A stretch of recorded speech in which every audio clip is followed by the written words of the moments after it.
விருத்தாசலம் வருவாய் கோட்டாட்சியர் அலுவலகம் முன்பு பொதுமக்கள் தர்ணா போராட்டத்தில் ஈடுபட்டதால் பரபரப்பு ஏற்பட்டது. கடலூர் மாவட்டம் விருத்தாசலம் அடுத்த மங்களூர் ஒன்றியத்திற்குட்பட்ட கோடங்குடி கிராமத்தில் கடந்த 10 ஆண்டுகளாக நெல் கொள்முதல் நிலையம் செயல்பட்டு வந்த இடத்தில் தானியம் களம் கட்டுவதாக ஊராட்சி மன்ற தலைவர் மற்றும் வட்டார வளர்ச்சி அலுவலர் வாக்குறுதி அளித்ததாக கூறப்படுகிறது.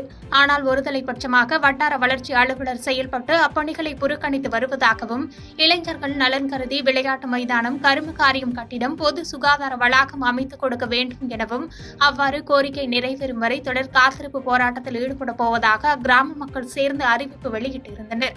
அறிவிப்பின்படி பொதுமக்கள் காத்திருப்பு போராட்டத்தில் ஈடுபடும் போது அவர்களை சமாதானம் செய்து பேச்சுவார்த்தைக்காக விருத்தாசலம் வருவாய் கோட்டாட்சியர் அலுவலகத்திற்கு வரவழைக்கப்பட்டதாக கூறப்படுகிறது. ஆனால் அவ்வாறு பேச்சுவார்த்தைக்கு வந்த பொதுமக்களிடம் அவர்களது கோரிக்கையை பற்றி பேசாமல் போராட்டத்தை கைவிடுமாறு அதிகாரிகள் வற்புறுத்தியதால் ஆத்திரமடைந்த பொதுமக்கள் திடீரென விருத்தாசலம் வருவாய் கோட்டாட்சியர் அலுவலகத்தில் தர்ணா போராட்டத்தில் ஈடுபட்டனர். பின்னர் சம்பவ இடத்திற்கு வந்த விருத்தாசலம் காவல்துறையினர் பேச்சுவார்த்தையில் ஈடுபட்டு சுமூக தீர்வு எட்டப்படும் என்று கூறியதன் பெயரில் அனைவரும் கலைந்து சென்றனர். பாதகம் செய்பவரை கண்டால் நாம் பயங்கொள்ளலாகாது பாப்பா, மோதி மிதித்து விடு பாப்பா, அவர் முகத்தில் உமிழ்ந்து விடு பாப்பா.